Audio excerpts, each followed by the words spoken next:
All right. Craig is here. My co-host Christopher Waples is here. We are the Grumpy Dungeon Masters, and we have a guest with us. Go ahead and state your name and what you do for the record, please, sir. My name is James Weeks, and I am a recent game publisher. All Cool. What right. game did you publish? I just published a tabletop role playing game of my own design called Source of Epics. Source of Ethics. Where can we Yes. get this? You can get it on Amazon now. I just got approved on Drive-Thru RPG, which that's my big excitement. Barnes and Noble. I Cool. was selling a special box set edition on my website, but those are going really quickly. It is, in fact, on Barnes and Nobles. I'm looking at it right now. Now, I didn't tell you this, but if you want the best book print so far, go to Amazon. Really? It's a little larger. The paper stock is much thicker, and the words and the images pop right off the page. I actually was not aware that these companies did their own printing, like Barnes and Nobles and Amazon. They actually do their own printing. They don't buy from other printers, or how does that Um, work? as far as I know, that they have their own printing. Like I know that Drive-Thru RPG uses Lightning Press. Amazon has their own print company. But Barnes and Noble might be ordering from my print company, which is Ingram Spark. All right. So the books will actually look different depending on where you get it from. Then, It does. The covers look different, and the spines are completely different. So you can tell where they got it from by what it looks like. so Amazon has the best spines. I'm hoping. Well, Drive-Thru RPG has the best spine, but Okay. Amazon has the best print paper. Because I am way more concerned with spines. The first book I bought for fifth edition, it was toast within 6 months. Just the fucking spine fell apart. Oh, you Uh, mean spine build or spine look? the build, the structure, is it solid? Oh, that's doesn't matter who you get it from. It's a good solid build, good Oh, okay. solid binding. That's important to me. Yeah, I've had a lot of problems with printing issues with fifth edition Dungeons and Dragons. having to crack the spine to make copies of character sheets or something. No, just falling apart from use. Oh, Like okay. I still have my second edition books, my third edition books. They're all in perfect condition, and they have been used to hell and back. And my fifth edition book, within 6 months, it was just falling apart. Cheaper spine. Was it the thread spine or was it perfect I bound? I think the first printing of the 5e books were pretty bad. I knew a lot of people had issues with the books falling apart, quite a lot. But they fixed that problem in later releases of the fifth edition. About the time when I started getting back into D&D, so a couple years into their run, and Rush printing. yeah. They rushed through the printing and didn't do good quality work, maybe. Yeah, unsure really. I know it's a lot better now. So Yeah, the quality and the structure of the book is better, but we still see printing errors all the damn time with them. yeah, I mean that Like, always happens no matter what. I'm waiting to hear from people finding typos that I and my editors didn't find because it happens. I'll read a novel, I'm like, whoop, typo. yeah, Can't help it. So, Yeah, yeah. I There's I, I met. I know we haven't had a chance to talk. But I was a technical writer. And I still kind of am as a profession, and there's no way you can catch everything. There's always going to be something there, no matter how many times you go through it as an editor. There's always going to be some mistake or some misformatted column or some incorrect header or footer someplace somewhere. So it always happens. nobody's perfect. yeah, Yeah. yeah. That is to be expected. But what is not to be expected is two N's in the letter monster on the spine of a book. No, did that happen? Oh yeah, Yeah. oh yeah, I'm looking at it right now. yeah. When I was first putting mine out, I was in such a hurry to get it done. I misspelled my name. Oh wow. Name was Weeks, and I typed it so quick I put Wekes. Oh Uh, no. they sent me the proof. I'm like, everything looks. Who is this dude? Ah, so I had I had to contact him. It's like, no, my name is spelled wrong. Of everything I mess up, I do that. At least it was caught before it went to print. True, Yeah. true. So But yeah, so James, what is the book that you put out, and just tell us about that, and tell us about like what got you started on trying to make this book, and if someone were to purchase it, what's inside of it? Inside of it, you'll find monsters and creatures that you need to what you'll encounter, over 200 incantations, spells. But what I did was I created my own language for the spells, just to have fun. It's kind of a nod to Skyrim, the runes in Skyrim. Hmm. Husro da. Who's Hoda? Exactly. In this, instead of saying fireball, you say Dia Tafe, and that's sphere of fire. And all the incantations have their own language with it. So it'd be neat to hear people saying that one day. Boltok Howl is bolt of lightning, and they get pretty long. It's a percentile base. You've got 10 playable races. Ooh, what else? 51 abilities to choose from. Where it got started was house rules. Jay and I were speaking earlier about house rules. That everybody plays Dungeons and Dragons, and they have their own house rules. What Yeah. goes, what doesn't go, what they've changed, and the I just kept adding more house rules until one day I sat back. I'm like, I'm just gonna make my own, and I worked on it for a stupid long time. It's it's embarrassing to say, but literally, it took 30 years to get it done. So That's a long time to be working on it, but it is. Well, I researched the abilities. I actually went to California and forged a sword to learn about blacksmithing. Oh. holy shit. It it was the worst sword the smith has ever seen. I I mean, did was he so actually say that? He did. He did. When I was done, I was showing him this big, knobby, lumpy looking thing, and I'm proud as hell. And he's like, "That is pathetic." I was like, "It's fine." He goes, "Well, you can keep it." But I learned about blacksmithing. I put that in the book. I you had to do a lot. I had to do a lot of research to get these abilities the way I wanted them. So Okay. So more my real question on it, what is the setting? Like I've gone to the teaser gallery on the website sourceofepics.com and taken a look. So like I see fawn, I see minotaurs, forest giants, kobolds, harpies, and orcs. So obviously it's a fantasy setting. it is. Uh, but what makes this one different than say Forgotten Realms or Dragonlance, the well known settings, Tolkien. Yeah. I wouldn't say it is any different. It's just your typical fantasy. But you mentioned Dragonlance. There's a race I have in there called the homunculi, and it is a specific nod to the Kinder, my favorite race ever created. Tasselhoff birth for life. I mean, Yeah, yeah. Waples here didn't know what a Kinder was until recently. no, what? I How? I still think Dragonlands is everyone just basically jumping on top of dragons and trying to like joust each other in the sky. Oh I yeah, still that's have pretty much no it. But it's lovely. frame of reference for Yeah, Dragonlands. the thing is he started tabletopping in fourth edition, and Okay. there was no Dragonlance in fourth edition. They never printed it, No. and there What's in there? Like Greyhawk, Forgotten Realms. no. I don't even know what all's in fourth. What all They was? had they had two major settings. They had they had a couple. They had Eberron, Dark Sun, what they call the Nintir Veil or Points of Light, Mhm. and then they had Faerun, and that was it. Dark Sun was rough. I loved it, but it Yeah. was rough. Yeah. But they are just about to release Dragonlance for fifth edition here in a couple of months. They just released new novels for Dragonlance too. I can't remember what it was called. Yeah, yeah, Margaret Weis recently. that was a whole ordeal. Let me tell you, there was It was. lawsuits abound and everything for that. It was. I've been following those two. They're on my list of favorite authors. Terry Yeah, Pratchett, Neil Gaiman, and those two.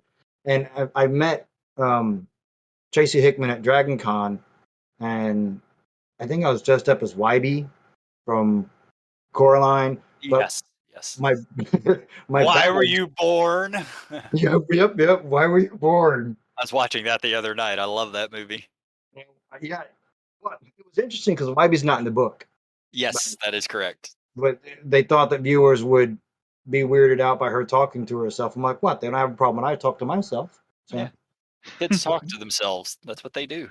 yes, and adults, don't leave us Some out. yes, I do too. But you see, my name on here is Battle Kinder, Mhm. because I had a Kinder fighter that had a girdle of giant strength, and carried this giant battle axe that was bigger than him. Um, so I had my badge at Dragon Con, and it was Battle Kinder, and he came walking by to sign books, and he just saw it, and he stopped, and he's like, Battle Kinder? I'm like, hey. So he grabbed me out, pulled me up, put me in first of mine, and signed it. Got a picture with him. So That's Oh, fantastic. he's pretty cool. Okay. So the setting is just fantasy. I don't have anything specific. But what really sets this game apart is the abilities. It's how they're done. I have a check set and a skill set. The check set is basically what it says. It's to see if you achieve what you want to do using a weapon. We'll use that. If you want to hit somebody with a weapon, you roll your check set. And percentile base, you roll under your number. If you have a 60, you have to roll under a 60 to hit them. But your skill set, that's how skillful you are at it. And each set, the check set goes to 95, the skill set goes to 200. And you have to put points in each one to make yourself better at hitting and better at how many times you can swing per action round and how much damage you do when you hit. So you've got three ways to go with that. You can raise your check set so you're always hitting them, but you don't swing that often and do a lot of damage when you do hit them. Or you can raise your skill set to where you swing a lot and you do a lot of damage when you finally hit, but you're not going to be hitting often because your check set's low. Or you can go the middle ground where you raise them both evenly. I actually really like this. It, Um, yeah. So one of the problems that D&D has, and it's always sort of had, is your damage is really kind of limited by whatever weapon you use because the damage amount is based on whatever weapon you're using. You right. What know, in this game too, the weapons are divided into damage dice, what they call them. You've got half damage die all the way up to 5 damage die, which is like your monstrous mace, you know. yeah, But if you pick up the ability weapon use 3 damage die, you can use any weapon in that listing. Any weapon that does 3 damage die, you can use. So if your long sword breaks, you can turn around and grab this hammer that's 3 damage die hammer and use that equally as well. But your skill set, your hammer is going to be slower, so you're going to swing less, but it's massive, so you're going to do more damage. You're going to have more damage bonuses. okay. Um, I don't have classes. I like to joke say it's a completely classless system, devoid of class, and You'll find no class here. no class at all. You'll find no class in this book, because I felt that in most games with classes and levels, this class at this level is going to be almost a carbon copy of the same class and level of someone else's character. Yep. You know, my fourth level fighter is almost the same as your fourth level fighter. The only difference is how we role play it. In this game, you can choose whatever abilities you want, provided you have the prerequisites or the proper brawn, which is the strength. And if you want to create a Geralt of Rivia and have a spellcaster with this giant two-handed sword, go for it. Yeah, I know there are other game systems out there that do the no class system. I mean, Shadowrun is sort of a build what you want. I know GURPS is literally just build whatever the hell you want. I loved GURPS. Yeah, GURPS was fun. I always enjoyed it. It's a good, solid system. It is. It Uh, is. but yeah, there are not a ton of them out there that are built however you want because Dungeons and Dragons was the first thing. So most games just sort of carbon copied off of that. And here's your classes. This is what you get at whatever levels.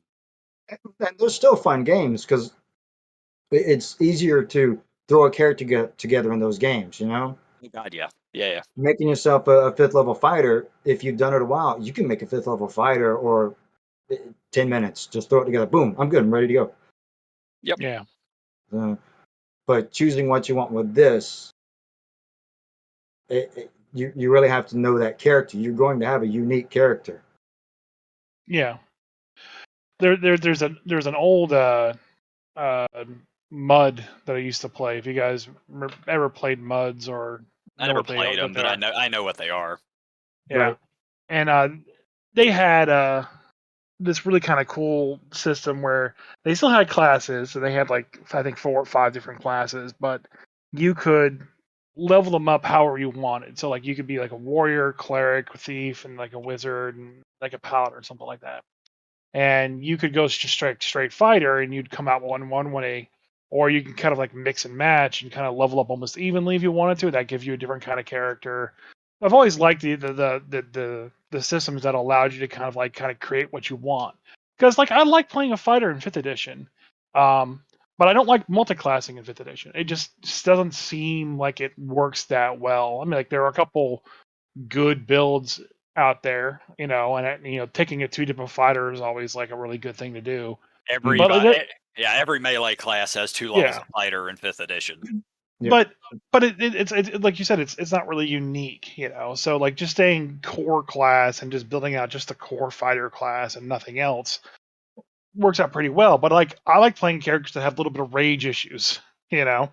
Yeah. So like I like being on the field and like fighting, and then all of a sudden having that like rage moment, all of like Dragon Ball Z kind of style, where the power now goes up through the roof, and now they just start going Rage Berserk Barbarian all over the place.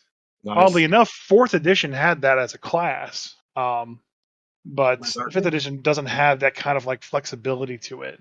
Right. I mean, you can kind of build it, but it's not going to be as effective as if you had a system where you could kind of like you said, build it so like you're swinging a lot and missing a lot, but that one hit's going to kill pretty much everything. Exactly. If you raise your skill set, you're really skillful when you hit that spot, but you've got to hit that spot, and somebody could be dodging all day going, ha ha, but when you hit them, they're not going to be laughing anymore. There was an old anime that had that scene. There was a berserker that kind of started swinging at an elf, and she was just like dodging around, like standing on the blade, and then eventually he hit her, and the elf was gone. Well, it's basically Game of Thrones, the Mountain, and I don't remember the dude's name, but the guy with the spear when they had Pedro the duel. Pascal. Yeah, yeah, when they had the duel. Have you watched Game of Thrones, James? No, I haven't. Okay, so there's a duel in the show, and the Mountain is, I mean, he's the Mountain. He's 7 foot tall, four I, 6 hundred foot. I pound. know the mountain. I've seen the memes. Yeah, solid muscle, just a monster of a man, but not particularly fast. And the guy he's fighting is, my size or your size, and very, very quick using a spear. And they're dueling, and the guy with the spear just fucks the Mountain up. Yeah, and like the Mountain's just laying on the ground, dying, bleeding to death, and he comes over there, gets within reach of the Mountain, getting ready to stab him, and finally the Mountain gets a hold of him. Oh, And it's a gruesome scene, let me tell you. once the big guy gets his hands on you, it's over. I'm Yeah. sorry. Yes. Did you guys ever watch Alien vs Predator? The movie, Yeah. sadly. So No. there's 3 predators in the film, and one of them was a big, bulky, tall predator with lots of muscles. And that's me too in real life. I'm 6'9", Woo! so being in the situations like similar to that, where like the second you get a hold of somebody, you now have control of the fight because you're 2 foot taller than them and you're 100 pounds heavier. You get the win. You just can't let them go. So in the Alien vs Predator, there's a scene where the predator is fist fighting with an alien, and the predator is absolutely destroying the alien because it got into melee range. The big guy grabbed a hold of it. It's basically like choke slamming him and pile driving him and smashing him into walls. And then he decides to like throw him across the room for whatever reason. Uh, Okay. And the second he does that, I was like, "Oh God, you're gonna lose now." yep. It And got loose. sure as shit, and that alien was like, "Okay, I'm free now." And scurried around and killed the guy. It was just, why? Why'd you let him go? Just hold on to that tail. Just keep smashing him back and forth. Do the Hulk Loki thing. Just keep doing that until it stops moving. Yeah. Don't let go until it's putty. Yep. My cousin's an UFC fighter. He just debuted a couple of months ago. Won his first fight with a knockout in the first round. Um, Nice. so I've always watched it. We watched it Uh, together, and we've seen that in the octagon. The big guy gets a hold of the little guy, starts doing grappling, has him good, but then he throws him. Does like a shoulder throw, and loses it. It's like, oh man, because the little guy's down there. He's got room now to punch and kick and do whatever he wants to. Yep. I am, by the way, the biggest UFC fan you're ever going to fucking meet.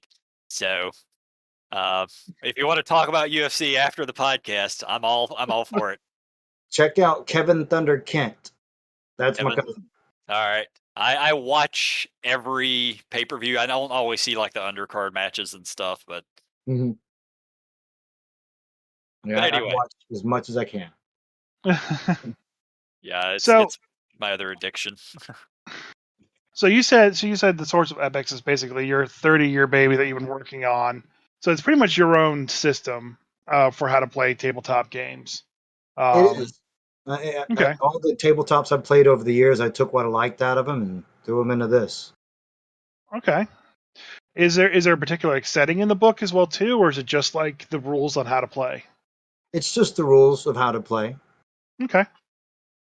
So when you were working on like the balancing of the system and stuff like that, you said again 30 years worth of playing it, so you got to obviously had a chance to kind of like weed out what was overpowered and what was kind of like too weak. You got any stories that kind of like where you put in a rule and like it was just too good to be to be left in there and it had to be removed? My magic system. I'm a big fan of magic. Mostly, I would play mages in Dungeons and Dragons. I just love magic. I wish magic was real. So I decided to make a. Haven't you ever been in Disneyland? Oh no, that's scary. I'm terrified of the mouse. I, I thought I'd start an open magic system. So what I did is these words I created, I just put them out and said, "Hey, make your own spells." hmm And I had words like time and control. And one of my best friends took over the world. He started putting spells together while we're test playing. I was like, Trey, shut up. This is bad. Don't. So I was like, okay, well, then I started having to make it where these tiles don't work with these tiles, you know? So he's like, okay, but then he still found ways to reverse time if something went back. I'm like, no, you can't. That's not okay. Then I was like, all right, well, then I'm just gonna make a few spells because I thought making a list of spells would be confining people, confining hmm their creativity. Mhm. But I soon realized some people's creativity is just massive. So if you give them so much freedom, Yeah. the things they can do. Eventually, after about 4 months of going back to Trey and saying, "What can you do with this magic system?" and slinking away, going, "Jesus, I can't believe he did that."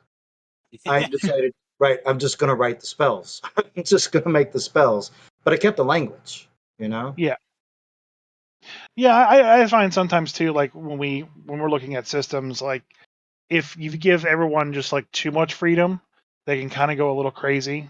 But if you just Right. set a little bit of a confinement to like the system, just enough where they have to still be creative, but they don't have to be overly creative, that it kind of can spark a lot of good things for like certain circumstances. Yeah. Well, I left it open for creativity later hmm because I used tile magic instead of scrolls. Each of these words, iron, fey, cow, dawn, they can be inscribed on a tile. You choose whatever medium you want, bone, rock, wood, doesn't matter. You can inscribe it on a tile, and then you wax those tiles together. Example I used earlier is diatafe, sphere of fire. You inscribe it on each tile, you stack the three together, and you wax them. And there's basically your waxed scroll of tiles. But it's not complete until you, as the enchanter, create your own capping tile and the release word. We test played that, and hey, what's the age rating on this show?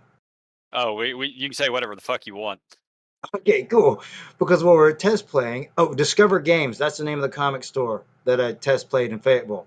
Okay. We were test playing there, family friendly place, and this guy made his little scroll tile, his tiles, and his capping stone was just he drew what looked to be somebody flipping somebody off, and his word was bitch. So Okay. we're sitting there playing, and he's like, well, I pull out my tile, my wax tile. I'm like, okay.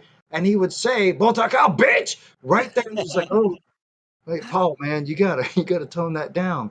And another guy, he thought it was neat, so he wanted to use the word motherfucker. And I'm like, yeah, that's nice, but the more syllables, the longer it's going to take you to cast that spell. So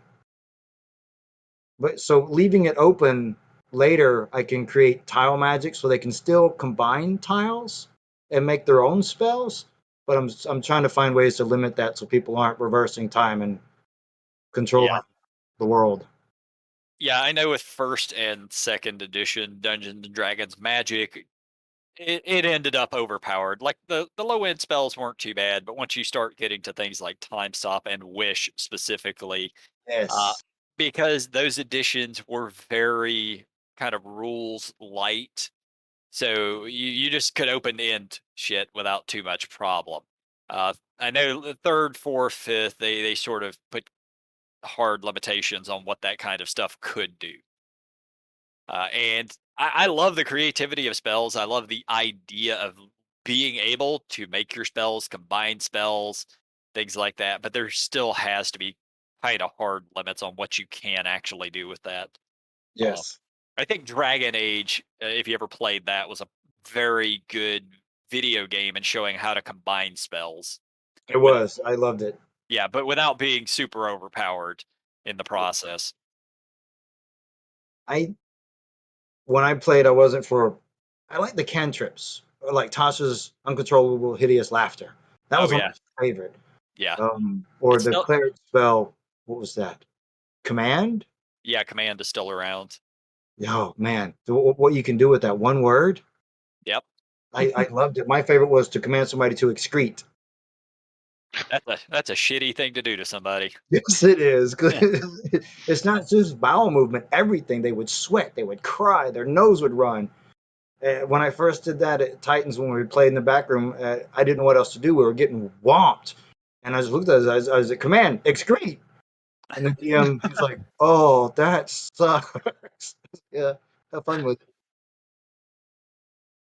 Um, I like the one that's a step above it, where you can give them a simple command of what to do, and they have to do that thing for you instead of just one word. mhm. We were playing my Al campaign, and um, uh, I was able to get that spell off on the monk, and I told him to jump out of the tree that we were in. And they're like, "Well, you can't give me a command that's going to hurt myself." I was like, You're a "Yeah, but monk. you're a monk. You Yeah, could just reaction save and land safely on the ground 200 feet below everybody." He's like, seriously. "God damn it!" He jumped off. uh, Yep. Just I always like going with things like go fetch me a donut. You know, because then they're out of the combat. They have to run off and go find a donut somewhere in the nearest town or whatever. yep. That fetch was something a friend of mine used. He was a ranger, and when things got crazy, he'd always carry a scroll around for command. It'd say command, and he'd shoot an arrow and say fetch. Yeah. There you And there go. I go. They're like, God damn it! And I'm running off. Yeah, I'll see you after you come back from 600 yards away or whatever it is. Yep. If you can find it. I mean, oh Yeah. yeah. So, part of your book that I was kind of like reading on your site, you had a bunch of you said a selection of beasties. What are the beasties? yes. There's probably about 40 odd beasties and includes manticore, multiple types of trolls, giants, multiple giants. I tried to pull things. Okay, it's called Source of Epics, not because the book is the source of epics. It's so grandiose if I'd say that, right? Very big headed. The source are the players, but Mhm. also the epics. My degree is in epic literature, and I love uh, Gilgamesh. I love the Odyssey. So I put in things like the mermaids, the Cyclops, Polyphemus, Right. things right out of those epics. And Mhm. the first module I want to release is probably a retelling of Gilgamesh, where you go through as Gilgamesh looking for eternal life. But yeah, so I try to put beasties in there, and some of them are crossed. I mean, everybody's heard of Medusa, but they didn't know that she was of a race called Gorgon. So my Gorgon is a male Gorgon in there, just to switch it up a little bit. Mhm. Makes sense. At the same time, I can see it's not all complete Greek literature. You've got the kobolds and the orcs in here as playable races, at least. Well, orcs and kobolds aren't playable yet. Oh, That's okay. I've got 4 new races I'm going to put out in the next book. Lost Elves, Dune Dwarves, The Returned, and Hybridons. And then I want to put some because you could still play them. I mean, they're built. You build the beasties and creatures exactly how you do a playing character. So if you want, Okay. you could say, "Hey, you want to be a kobold? Go for it." Because Jay, you know how I love kobolds. I do. I do. That kobold in there is based off Nunzio. Nunzio, yeah. Yep. I So do love the picture of the orc because I just looking at the picture, it looks like she was just about to like eat like the pork chop she has in her hand, and like something's coming over the hill towards her, and she just finished her like. yeah, Yeah. it's just like shit, here we go. So, so with the monsters and stuff like that, you said you can kind of build them out like the player characters? Do they still have unique abilities assigned to them, like Medusa with the petrification? They do Or have their unique abilities. Yes, okay, you'll are they find still that. Hmm? are they very deadly, or like are they kind of like Well, if you just look at the Gorgon, are you immediately stoned, or does it like a save system to it? you do get saves. I call Okay, those tolerances. So yeah, you've okay, got your death tolerance, your psychological tolerance, your innate tolerance, and your incantation tolerance. Yeah. okay. So, what is sort of the lethality of the system?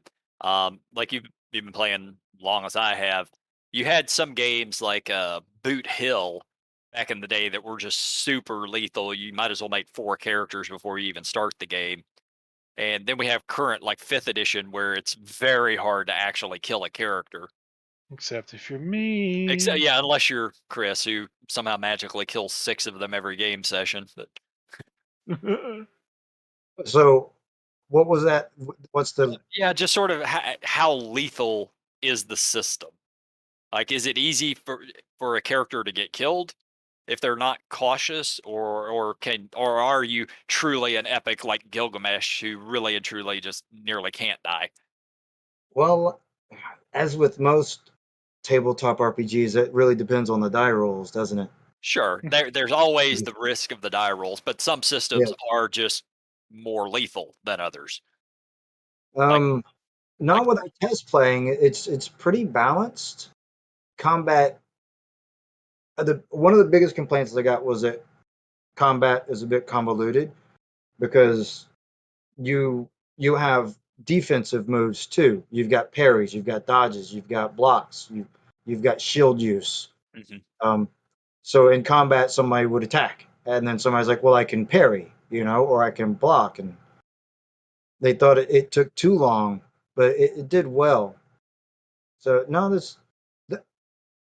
Like Dungeons and Dragons is the most simplified gaming system out there. It's you roll an attack. There's no defensive roll. You just have an armor class. right. Yeah, it's that simple, and it does flow smoothly. It flows quickly, but it also is the most unrealistic thing you can think of. Well, that's what I wanted is realism. In D&D, I don't think I've ever replaced my armor.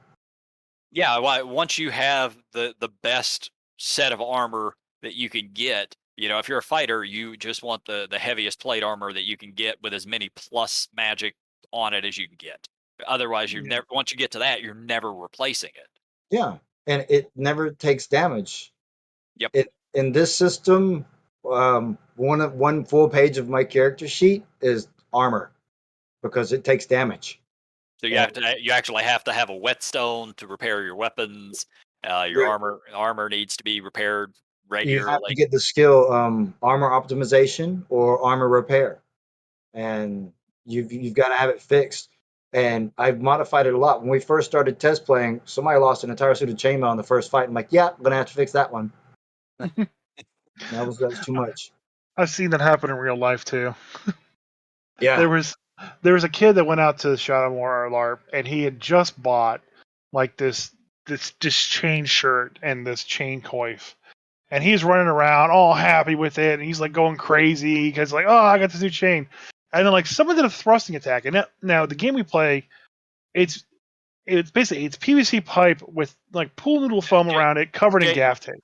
James knows all about it. He played for No, for the years. audience, Yeah, for yeah. the audience, Yeah, I started and LARPing in '91, so so someone just thrust it at him with this pool noodle. It caught like right underneath the armpit, and it caught the chain perfectly, and like ripped the chain shirt in half, and the oh, whole was it thing fell aluminum? off. No, he said it was steel, but it had to have been aluminum, It had to have been that. Ooh. and like Or it it just was just fell apart. I've And it's worn like, steel armor, steel chainmail, and you're not tearing that. You're not damaging that with LARP safe weapons. But mm-mm. right, aluminum, yeah, you could pop a link, and then the whole thing could just sort of come apart. Yep. and like I watch it, I was just like, oh yeah, it sucks. All right, 10 damage. You're dead. Sucks to be you. But yeah, that always has been a frustration though in fifth edition. Like, there's no durability anywhere, you know. Um, Whenever I kind of like in the downtime, I'm always like, oh, I'll just fiddle and repair my gun, keep it clean, and stuff like that. With the current character I'm playing, Yeah. it's just, but it's like a passing thing. It's not like a requirement. I don't even Mhm. know if there's any variant rules for it in the No, DMG. no, No. even I know for sure with second edition there wasn't anything like that. It's always just been sort of a secondary thing. You're Right. expected to buy a whetstone just to say that you have it. That way, when you're at camp or whatever, you're repairing your stuff. I remember in first edition, I thought it says something like every so many campaigns, you're expected, if you haven't replaced your armor, to spend the gold to replace it. You Yeah, know, first like edition the I upkeep. did get to play, so it might have those rules, Yeah. Hmm. but But yeah, second did not. weapons take damage, armor takes damage. But jumping to the LARP real quick, my favorite thing I can make. I work chainmail, I work leather, I work steel. Um, Most of that was from just doing it for fun, but it really came in handy making this game because I knew what I was doing, I knew what I was talking about. But my favorite part of LARPing was actually really fixing people's armor that broke on a field battle. I had a pocket kit that had a little hammer and everything that can really fix somebody's armor if they popped a rivet or something. And then I had one of those rolly kits from the sewing machine, rolly kit stuffs that had other stuff. And then I had my big box. But I'd carry my pocket kit to field battles, and somebody would be like, "Oh, damn it, I dropped a ring or something like that." I'm like, "Yeah, hold on a second." I'd pull it out and I'd fix it really right there. Like, you really just put a link in my armor. Yeah, you need two more. Hold on. You know? They're like, "Just seriously doing this?" I'm like, "Yeah, man, I love it." And so I'm like, "Do you have a tag?" I do. I have fourth level armor smithing. Here, here's Yeah, my you tag. gotta have that armor smithing skill. Yep, here it is. Every character, every LARP character I've ever played has armor smithing, armor repair. That's Uh, fantastic. I always like going to cons and seeing the cosplay medics. Yes. The guys basically go around and basically they can repair like costumes for the cosplayers that are there. Like if a girl like pops something in her dress or something like that, he has like the like a safety pins and whatnot to put it back together. They've Hot got the glue little gun to sewing reglue kits, stuff. every color duct tape you could have. I mean, yeah, those guys are awesome. Yeah, I actually went to Raleigh RaleighCon. I think it was. I can't remember the name. And there was like three or four that walking around, like they're actively out there fixing people's stuff all the time. It's great. I, I I've never thought of that. I cosplay Deadpool. I've got many Deadpool cosplay outfits, and Becca and I are roaming around. Becca's my wife, and she was playing Miss Marvel, and I was Deadpool, and I'm jumping around, and I got a tear in my inner thigh, and it was embarrassing because it just kept getting bigger. But whatever, I'm having fun. And this dude comes out of nowhere with black and red duct tape. He's like, "You want me to fix something?" I'm like, "Yeah, man." And he did. He taped me right up. He's like, "I can stitch it." I'm like, "No, the tape would look cooler." So I had this duct tape left leg, and it worked great. I bought him a beer. That's cool. Yep. That's fantastic. So what do you what do you have planned? You said that in the next book you're going to release more monsters and more races and whatnot, More and playable possibly a module. races, more Yeah. monsters. I'm working on a synergy system where if you have this ability and this ability, they work better together. So yeah, still working on that right now. Yeah. Okay. But I have the mini modules that I've written that I use to test play that I want to write up and put out. Okay. Yeah. Chris knows Um, a little bit about that, Yeah. about writing modules, because he's written a couple of different modules and gotten them published on the DM's Guild, which it's basically the Dungeons and Dragons version of Drive Through RPG. nice. It's all owned by the same company. Yeah. It's all owned Yeah. by Drive Through. Yeah. What is it? One bookshelf. They're now Yeah. combining with Roll 20 or something like that. Yeah, and I saw that. I'm not 100% sure what that kind of like means, but I know like you can put up fantasy ground modules. People can just import your modules that way. So I'm Hmm. guessing it's probably something similar to that, where like you can put up Roll20 modules Yes. um, automatically, like pre-populated with all the the systems and monsters and character sheets and what people would need, and they can just buy that from Drive Through RPG or DM's Guild would have, or whatever system they're using. I So love the website, and I like that they're combining. When they combined with one bookshelf, it was amazing. Um, I have Exterrans that that's gonna be their own book. They're they're not gods. They're just from another plane. If not mhm. for them visiting us, we wouldn't have the incantations we have. Their plane is just chock full of magical energies. Um, and some of those Exterrans are attuned to a certain incantation. My incantations are divided into foci, different focuses. Air, Arn, Fey for fire, Dawn for mind, Knie for water, and there's 10 of them. So Okay. this certain Exterran will be attuned to that. So he'd be an Arn Exterran, almost like Djinns or Ifrits. All right. So when they come through, you get a strong feel of wow, that's a lot of Fey coming from that person. Hmm. So I want to put those out. I didn't want to make them gods. I don't. You guys remember when a certain coalition attacked Dungeons and Dragons for having devils and angels in Oh their yeah, yeah, yeah. We team know all about folio? the what was it, the Deities and demigods. yeah, that's where that's when it kind of first started. I was trying to think the satanic panic that went on in Yes. the 80s and the early through the early 90s. Mm-hmm. Yep. And I just didn't want to. I didn't want to deal with that. So I just called them I extensions. I can tell you at this point you don't have to worry about dealing with that kind of nonsense. There's always going to be a tiny handful of morons out there who Mhm. cause that kind of grief, but for the vast like Stranger Things, have you even watched Stranger Things? Yes. Yeah, like Stranger Things is more or less put that into the public view about the satanic panic. Yep. Um, and like Dungeons and Dragons still uses the terms gods and devils and demons, and it is the most goddamn popular thing in the world right now. Do they? They still do that? Because I Oh yes, yeah, yeah, yeah. No, they're gods, devils, demons. They're all still around. They're all part of it. nice. Because I know they was it Fiend Folio Yeah, or yeah. The Feed Folio was from first edition. because they had to recall that and reprint it with certain things not in there. And Yeah, if but you you're also talking about this. A lot of that stuff was printed in the 70s and the early 80s.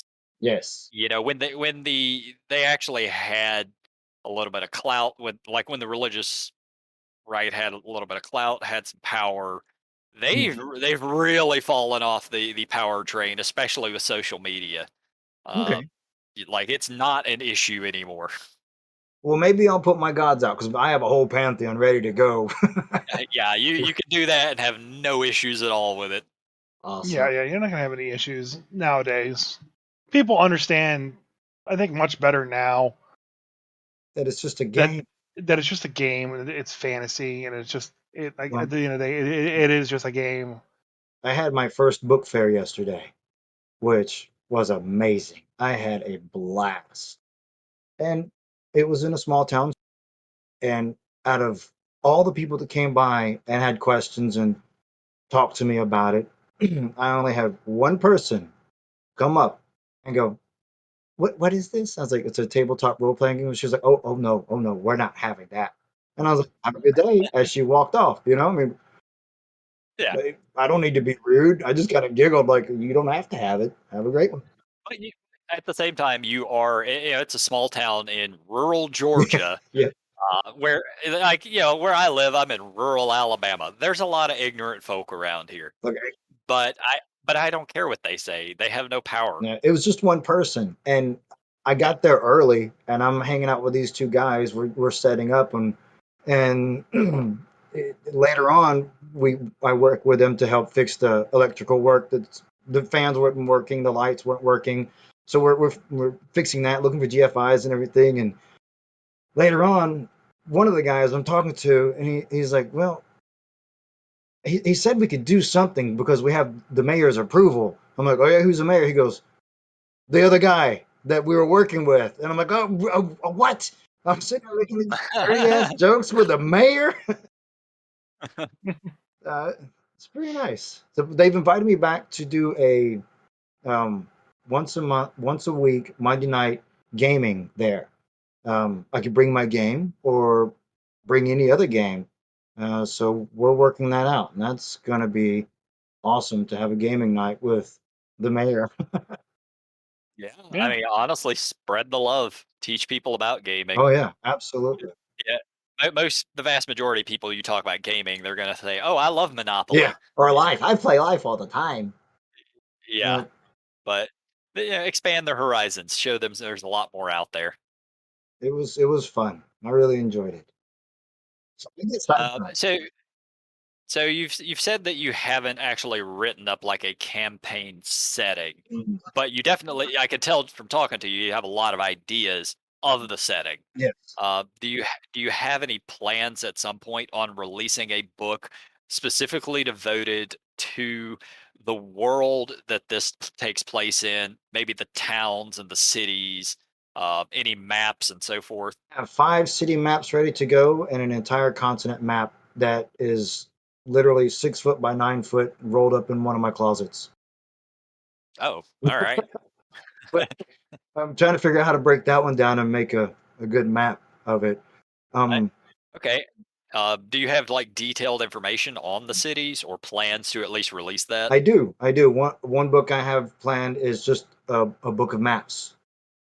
It's all the Okay. cities and the continent they're on. The cities are named. Certain buildings are marked already. Tells you what it is, who inhabits it. I know I have all the nobles that live there, ranking from down to the high merchants all the way up to the king. Okay. So it's sort of a feudal society. Yes. Okay. Yeah, because things like that, that's for me, that's really kind of what I look for in a game. Mhm. Uh, you know,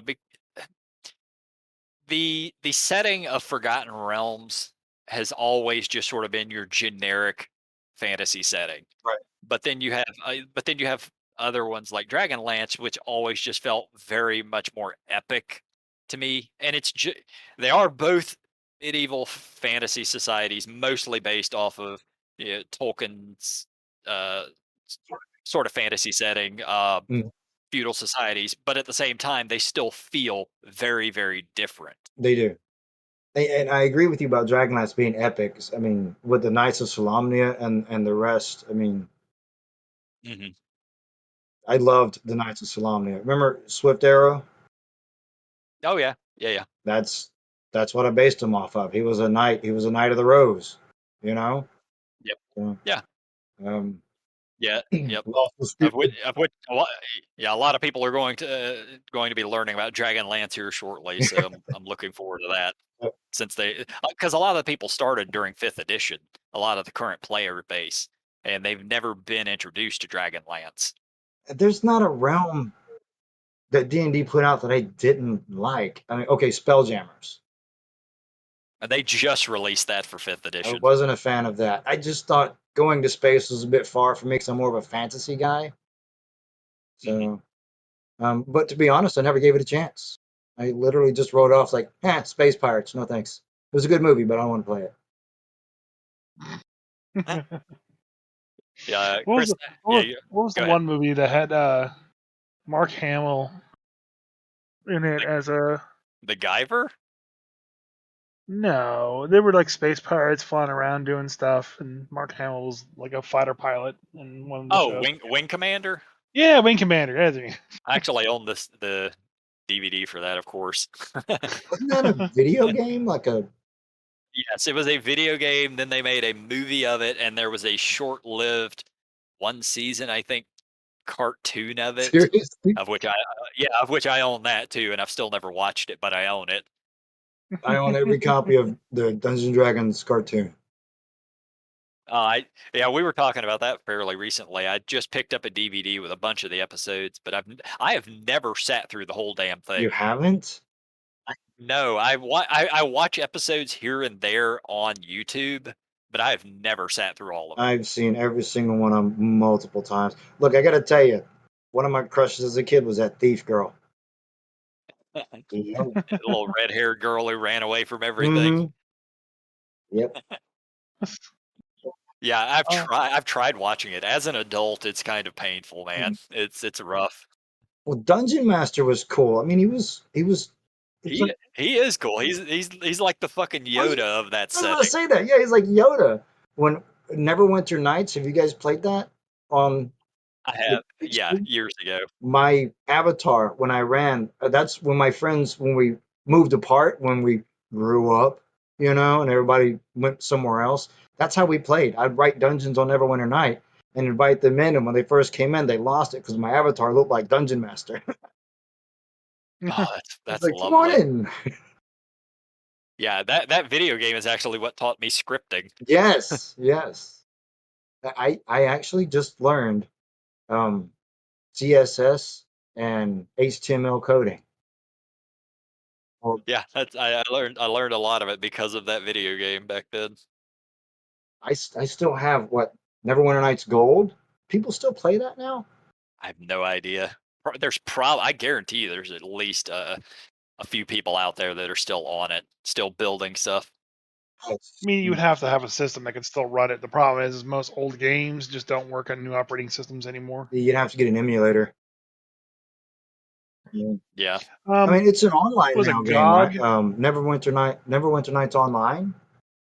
Yeah, but it's not the same game. I think there's a website called GOG, GOG.com. Mhm. They Yeah, they good have old games.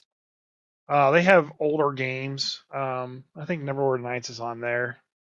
Yeah. And those are all converted to work on newer Oh, PCs. you've got to Or tell me if Dungeon Runners is on that. Dungeon Runners. Yeah, all of Neverwinter is on there. This Dungeon Uh, Runners was an MMORPG, very short-lived, maybe about 9 months, and it was the most. If it's an MMO, it's probably not. Oh, it was the best.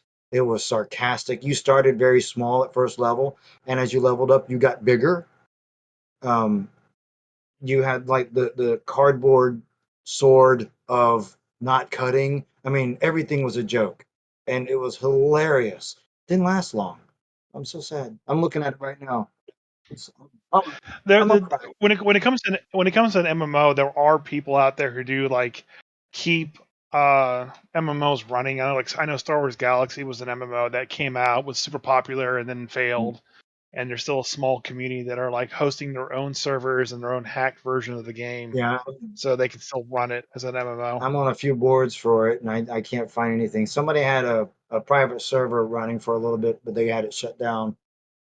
So, Yeah, Okay. I had a friend, a roommate about 10 years ago, and he played EverQuest, but he played a very specific version of EverQuest that only ran on Macintosh systems Ooh, and only a certain brand of Macintosh systems, and had a community of 2,300 people, and that's all that he would play wow. for like 3 years. I think, So Uh, there's enough. If there's enough want out there, there's someone that's doing it. yeah, I said 30 years it took me to write this, but that's somewhat of a falsehood because I had to restart almost from scratch about 5, 6 years ago. Hmm. I my computer, I didn't know anything about computers, and it quit working, so I took it to a very popular place, and they froze the Hmm. 2 hard drives and my motherboard. Oof. And when they told me about that, when they came out and had me sign the waivers, I literally was crying because I didn't have a backup. Uh, Yeah, everyone learns a lesson once, yep, I man. did. I now have a 2 terabyte hard drive external backup. I've got four the USB sticks that have backups on them in a drawer. But I was standing there crying and I thought there's nothing I can do. So I drove home frantically, ran in the house, ran downstairs. And in my basement, I've got this 4x6 um, wipe erase board where I threw all my ideas up. Hmm. And I started writing this before real computers. It was on one of the little brother typewriter things, and everything was Yeah. saved on the 5 1/4 floppy. Hmm. But I would print everything out and kept that. So I grabbed all my paper files and immediately just started writing everything I could remember on that wipe erase board. Um, and almost had to start fresh. I mean, everything I can remember, everything I had printed out. So, Yeah. yeah, you're like the dungeon master who's been running the same campaign for 30 yeah. years. Yeah, Yeah. yeah, just notes upon notes upon notes that you've just collected over the years, and you're the one guy who actually decided to print it. I've lost my share of documents that I'm working on, or working on something for a day and lost something somehow. I remember I had a deadline one time and I wrote it and I lost it, and I was like, I have to recreate the whole thing. Like the file got corrupted and I can't recover it. So I was like, I'll just rewrite it. Give me another day or two, and I'd like to rewrite better. Sometimes the loss of things can also lead to better, tighter creativity as well too. Hmm. It's not always a negative thing. Sometimes to lose something from your first draft, but it does suck. Like the feeling is the worst. Yeah. But once you get through that, I did have a lot of epiphanies rewriting it, where it's like, I don't know Yeah, why I was doing that. It works better this way. So, so it yeah, was also a exactly. good Yeah, thing. It was a harrowing moment, but it turned out good in the end. yeah. I think that that's why those events exist and kind of like the chaos of life, because like it may work, it may look like it's perfect, but usually that second rewrite is the better form of the product. Yeah, So it's a very common thing for writers to you write it down the first time, then you actually write it again, and then you send it to an editor, and then you write the fixes for it.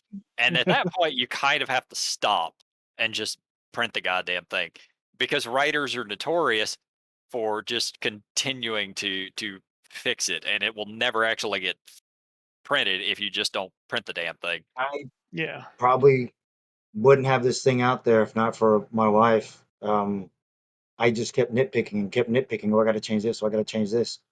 And she said, "It looks great. People test playing love it. Just do it." But I was terrified because it's a double-edged fear, success or hmm, failure.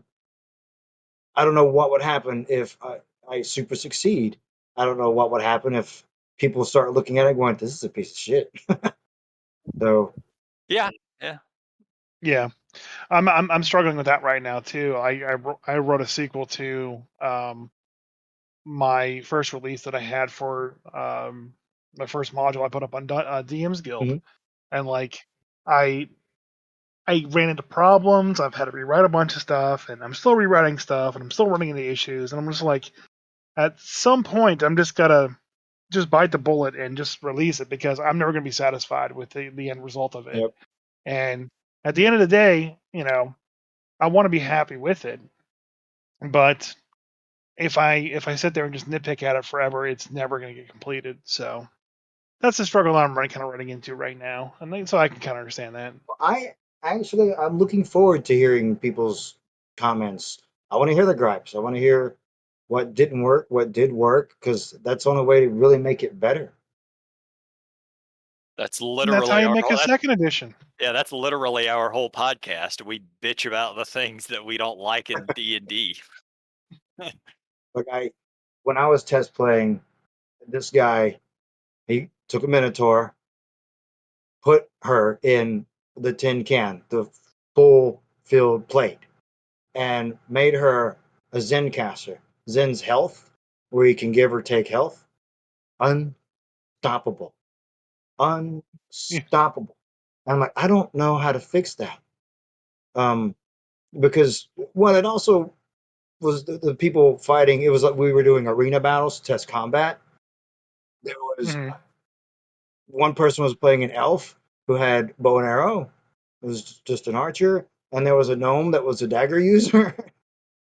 The person was a fireball caster. They just straight fey encounter, and they could not damage. They're all fighting each other. The Minotaur is standing over there, just sucking health from people. So they start shooting at it, and the arrows are like tink, tink. The gnome's like stabby, stabby. What's going on? And the fire guy's like, poof, not working.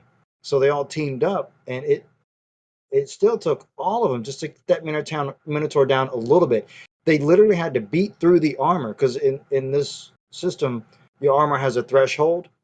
Say it has a soak. It can take 20 points before it hits you, right? So if they do 25 points, that Minotaur only took 5 points. And she can turn around since she was a single focus encounter, heal herself just like with a snap. And there's 20 extra hit points. So oh yeah. So when I mean single focus encounters, you can be a general encounter. You can learn all 10 of them and raise them. Just raise your incantation ability, and they all go up.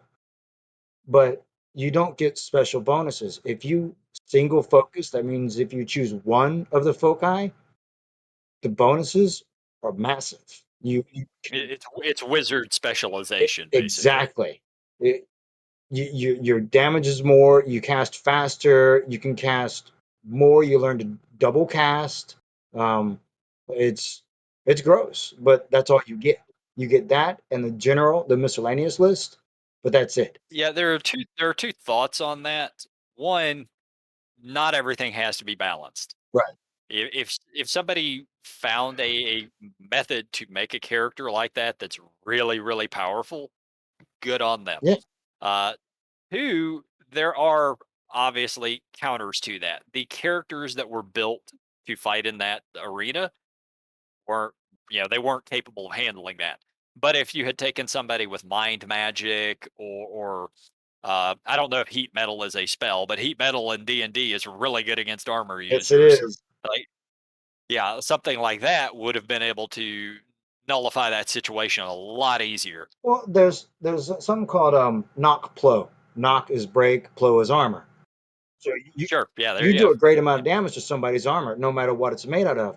But the problem is the two encounters in there were single focus encounters, fire and health.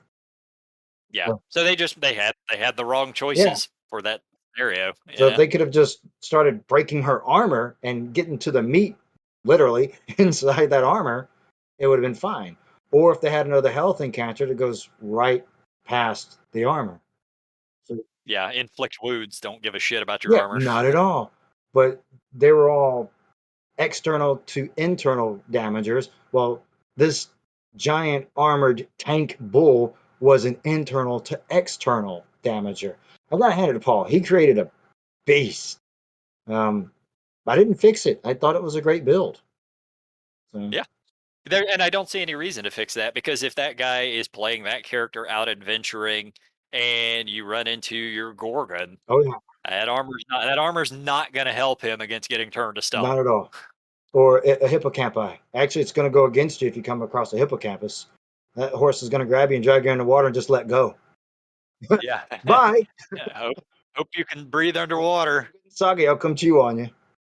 Yeah, overall, it sounds like a fun system. I'm looking forward to giving this a try. Right. It's like it's on the way. I've got promo copies and I sent you one. Uh, Yep. just yeah, let me know what you think, man. I just really want to hear what people think about it, good or bad. Yeah, I'll take. yeah. I've been running a D&D game for over a ye over a year now, the same campaign, and I'm suffering from a little bit of burnout. So my plan was to take a bit of a break, run some other systems for a little bit, just to yeah cleanse the palate, as it were. So getting access to this one will be nice. It'll be something I can put together and run for my players for a little while. So I hope you enjoy it. Yeah, building characters just like building the beasties. Um, there it happened, Jay. I was gonna say something, I completely forgot it. Just whoop, right away. I What? told you it would. Um, oh, we talked about levels earlier. I'd like to say it doesn't have levels, but you have to use these things called character adventure points, caps, and you can spend them anywhere. The way you raise your abilities, with those, you raise your tolerances with those. You can put them directly into your body threshold, which is your health. They go in almost anywhere. So if you want to build a character that's just nothing but beef, put all your points in there. Um, you raise your characteristic scores, which would be your balance, brawn, endurance, intellect. Well, with those points. But saying there's no level isn't true. There's not a fifth level, but you can say I'm a 30,000 cap character. Yeah, You yeah. know, Every system I've ever seen that allows you to build as you want, still, like, you technically still have levels because you have to earn experience to get the points to increase the skills that you've got and buy new skills. Like, there's no way really around that. right? It's just you have free form to buy whatever you want, as opposed to with D&D, as in this is what you've got at this level. And you can judge the as a DM, or I call them guides, as a nod to Homer, Virgil being the guide. Um, Oh, oh, wrong Homer. Or the right Homer. We don't know. Yeah, or the right Homer. I'm actually a little surprised The Simpsons never did an episode with Homer doing I Homer. know that would have been great. Him telling the Odyssey or something. Yes, they should have done that. That's a missed It's not too opportunity. late. They're back, right? I don't know if They they ever have left the never went air. Oh, they never away. left. They never left. Oh wait, it's Beavis and Butthead that's back. Yes, they are back, and it's fucking Is hilarious. it? I haven't had a chance to catch Yes. it. Yeah, I've been watching every episode as they come I out. get They're just as funny as I get ever. so many comic book shows to watch. I just don't have much time for anything else. Like saving. I'm caught I'm caught I'm not even gonna get into Sandman. We'll talk about that off air. I love Neil Gaiman, but I couldn't do it. I tried watching Oh, Sandman. I loved it. He was spot on. Oh, so your guides can judge a character's, I mean, a group's strength by their character adventure points worth. Everybody can get together and go, okay, together we have 75,000 caps, our group. So he can create one monster worth 75,000, or he can create three monsters worth 25. You know, and that's how he can build encounters. Oh yeah, or do an adventure, the whole adventure, give it a certain point total with the big bad guy at the end being worth 50,000 or 70,000 or whatever. Right. It's not how Yeah. much they'll get. That's just how many points you spent building that beastie. Yeah. Now one question, do you have to build every beastie, or do you already have? I know you've got the stats for them in the book to an extent, but is there a quick way to put together an adventure? Say I want to run an adventure, and I know this adventure is going to have, I don't know, 4 lions and a dragon or something at the end. Quick way to do it would And be just forget about caps. have a look at the characters playing, look at their ability scores, um, and just create something near that. So if their check sets are around 60s and the skill sets around 75s, just do the same. So Okay. don't worry about And spending points, because honestly, spending those points takes forever. that, yeah, that's why I was Yeah. asking, because I know that if you're having to build effectively a character for every monster, that's not really feasible long term. Yeah, when I ran modules, when I put modules together, they're pre-made for the cap worth. But even when I write them now for running some friends through, I build them specific because I just have a special use for this monster or beastie. Mhm. So Most DMs and game masters are kind of lazy though. We want to be able to run something, but we want to spend kind of a we. I'd rather spend more time putting together the story behind it and maybe the traps along the way than the actual monster stats. I've been accused of, and it's not wrong, of spending way more time writing and creating my module, storyline, creatures, secret things, than it takes to run it. Because I'll spend 3, 4 weeks writing this thing to run it for a weekend. But that's what I love Woo. doing. Yeah, we've talked about our DMing processes on here before a number of times. Me and Chris are very very different.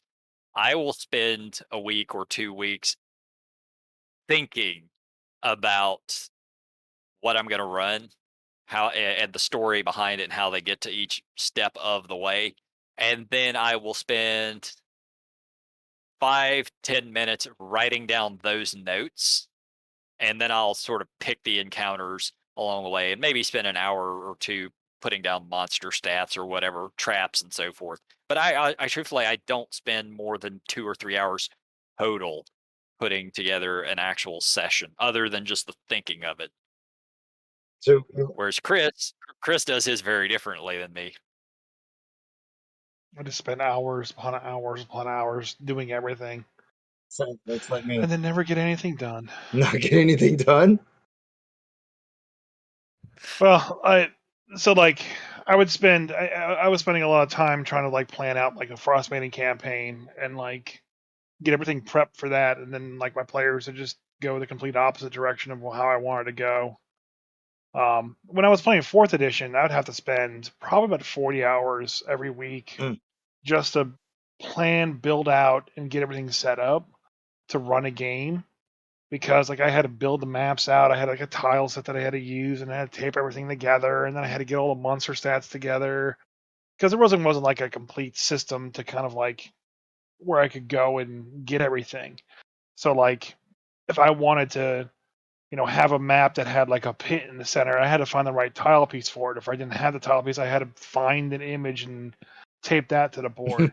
Now with Incarnate and the, vast array of resources that are out there, that time that it takes me to find a map that I want to use or um, get the module built on D&D Beyond, it's just there and done. I Yeah. don't have to spend any time on it at all anymore. My favorite map building thing is Dwarven Forge. Yeah, I use Incarnate a lot right now Yeah, for stuff. yeah, I'm a big fan of Incarnate. Dwarven Forge is you guys familiar with that? Yeah, Oh yeah, Yeah, yeah. the maps that you build on your table, the 3D resin things, I would build them and then take a picture of them and use that as the map. And if they yeah, could come over to the house, it was in the basement on the 4 foot by 8 foot table, ready to go. So I still love it. nice. Yeah, it's a good way to do it. Yeah, Incarnate, it's a website. You can pay $25 to get a year subscription to it. So it's relatively cheap, and the mapping system, the ease of it, like it works just beautifully. Yeah, Incarnate. Like yeah, Inkarnate. All right, I'm gonna look that up. That sounds pretty cool. Yeah. yep. They just added they provide all the art assets, which is the biggest like hurdle I think. So they just added in new fantasy set. They added in a spaceship set, like a space, like you can build space stations now. Oh, Um, sorry, I and just found it. That is nice looking. and they're also adding in an old school map tile set. Like you know how like the old like first edition, second edition books had like the grid paper look, where like someone was using like a black pen to draw everything I out. And it's kind of very like love that look you can now make that look through Incarnate. I don't know if it's released yet, but it's coming because soon. that was the way it looked in the original modules you would get. Yeah, Yeah. yeah, I don't like that a lot. Do you guys know Waterdeep? Yep. You remember that the poster set system they came out with in the late 80s, early 90s? Oh no, I don't know Yeah. that. Yeah. Uh, I don't know if I have that. I don't think I have that, but It yeah. was like 9 or 12 posters that you put together to make the large world map or something. Yeah. That was on my wall in when I was growing up. I just put them up and it stayed there. Um, Nice. I love maps. Oh yeah. Well, I spent 5 years as a professional cartographer. Seriously. Yes, that's what I did before what I currently do. So I love map making I wouldn't know the and first thing incarnate. that of that, but I'm impressed. One of them. Yeah, it was one of those things. I just sort of fell into it. I had worked as a real estate appraiser for years, and I knew people. And then, yeah, out of the blue, somebody called me up asking if I was interested in a job. So I went and took it.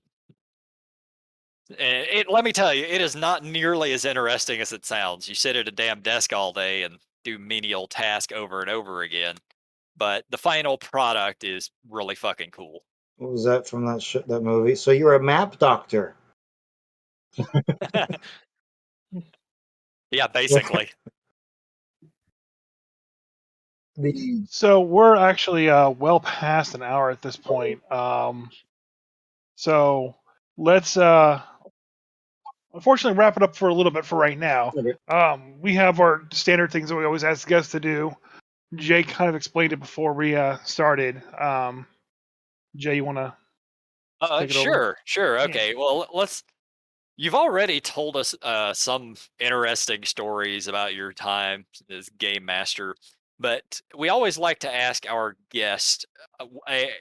They want you to tell us a story of a grumpy moment as a game master, and so it could be anything that you could think of off the top of your head, where you were running a game and a player did something that just screwed you over. Maybe a die roll was horrible. Uh, I mean, it could just be something you don't like about a system. It could be something you don't like about a specific game world. Just something that makes you, as a game master, grumpy. It, And if you need a few seconds, that's okay. one of the most, I wouldn't say it was upsetting, but surprising moments was I thought I was being brilliant, and they had to get into a special back room in a pub. It was the entrance to the Thieves Guild. Uh, they had to get in there, and I created a password. And I thought, there's no way anybody could think of this. I didn't write it down. I didn't tell anybody. And the informer said, "You go in there, you give them the password." And they're like, "What is it?" "I can't tell you. You have to figure it out." And there were clues around, but they never said, "I look around for clues," or I start digging through things. And one of my friends, just on a whim, walked up to the guy in front of the wall because the wall opened, and he said, "I'm looking for professional weasels." And that wasn't what professional weasels were. And I'm like, where the fuck did you hear that? He goes, "I don't know, man. I just thought professional weasels was a good word for thieves." It's like, son of a. And the guard's like, "Okay," and open the door. I just, Wha- That is the weirdest, just most random thing that for anyone to have I thought know, of. but he just said it. It's like, I just thought that would be the perfect thing to call thieves. I'm like, yeah, me too. And that sucks. I mean, I'm glad, but damn it, go in there, do your thing. And at that point, you have to pull a Christopher and rewrite the whole adventure since you weren't expecting them to get in there. Yeah. I wanted them to bribe or fight or something. I shouldn't have put a password. I was like, nah, there's no such. Nope, that's not it. I should just said no to everything they said. Yeah, hindsight, Yep. right? I mean, yeah, I mean, truthfully, as a DM, you could have just said, "No, that's not it." But I probably would have. I would have done the same thing you did. It's like, Yeah, okay, that's I it. was stunned. I'm just looking at him. We were kind of fresh too, so that was. We were probably playing for about less than a year, maybe 10 months or so. Oh, okay, yeah, that was That's why early. I thought I was being brilliant. I got this. I know how to figure this out. Because when you started DMing, you're like, yeah, I know everything. I can do this. I got this. Yeah. Yeah, Mm-mm. yeah, yeah. You learn very quickly whatever you've got planned. Your players are gonna fuck it up. Yeah, they're really good at that. Yes, they are. But that's what I love about it. I like being surprised. That's why I was a teacher for a while, because kids will say the damnedest things. Yep. All right. So the other thing, the last thing that I would like for you to do, we've introduced you to Craig, and we're building Craig's backstory. And I know I told you some of it before we started this thing, but I'm gonna go through it again. And the idea is for you to just give him another piece of lore on top of all the lore that we already have for this guy. And at some point, we're actually going to put together a physical character sheet of him and release it out to our listeners. Uh, so, Craig is a full orc barbarian who has an older brother named Trevor who likes to beat him up. Oh, by the way, I earlier off air we mentioned that he plays the percussion. No, that is incorrect. He is a flutist because Trevor beats him up because Trevor doesn't like that he plays a flute. Orcs play drums. Uh, so he is a flutist who has a fairy girlfriend named Flicker, and he likes to collect sharp, pointy things, specifically knives of all different types. And along the way, he killed an ogre and turned his head into a bag of holding. I know there's a few other tidbits to his backstory that I have forgotten that I wrote down somewhere and don't know where I put it. Uh, so, what we'd like for you to do is just add another piece of lore to this guy. Well, I had something all planned until he started playing the flute instead of the drums. Yes, well, So sorry about that. that's okay. It's one of those grumpy dungeon master moments. You just took a turn we didn't see. Yes, yeah. It didn't occur to me until I started going through the spiel the second time about him not playing drums. Let's see. I'm gonna go with the sharp pointies. He likes sharp pointies, which I like sharp pointies. The amount of knives in this house is ridiculous. Um, but his favorite collection of sharp pointies, he keeps in a small box. It's a little bone box that has a smiley face on it. And when you open it, it's the clippings of very sharp toenails of his greatest enemies. They got to be pointy though. They Okay. can't just be rounded edge. They got to be very pointy toenails. Yeah, so he takes the clippings of the big toe, because yeah, like big toenails, Oh yeah. those will cut you, man. Those things hurt. Yes. That's his prized pointy collection. Does he tell anyone about this collection? I don't know if he does or not. At least he doesn't chew on them. Yeah, well, Well, oh, that would be weird. That at that point, I'd have to make a whole different character than what I was planning.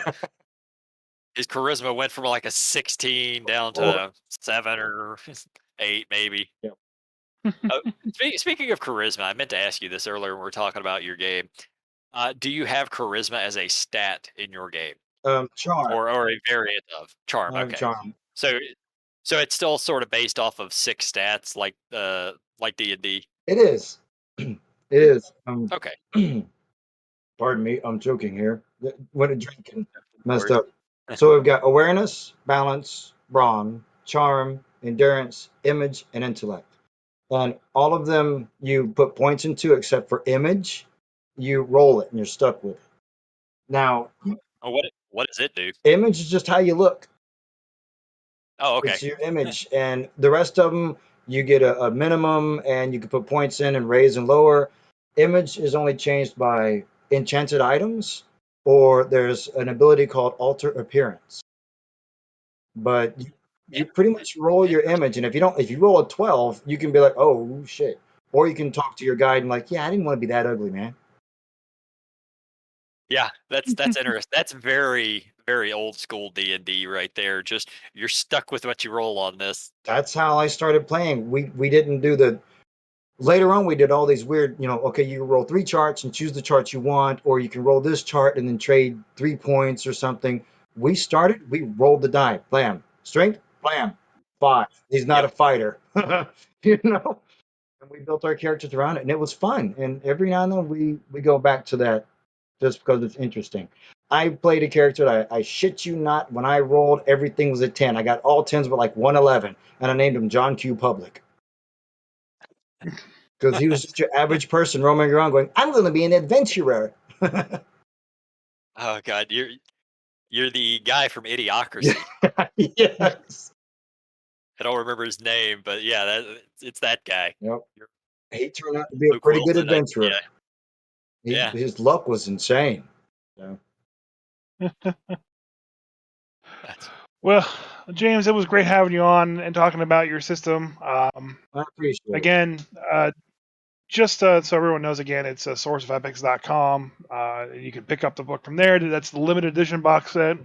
You can also get the book from Barnes & Nobles and Amazon. And Amazon has the better printing, as you Yep. said. Yeah. and Drive Through It's RPG. going to be up on Giant RPG Yep. soon. All Yep. right. Well, thank you very Well, much, thanks for guys. joining. I appreciate this. Yep. Thank Thanks you. for joining us. Good chat. All right. Have a great night. All right. Let me get rid of Craig here. Bye, Craig. You can hang Enjoy out. those toenails.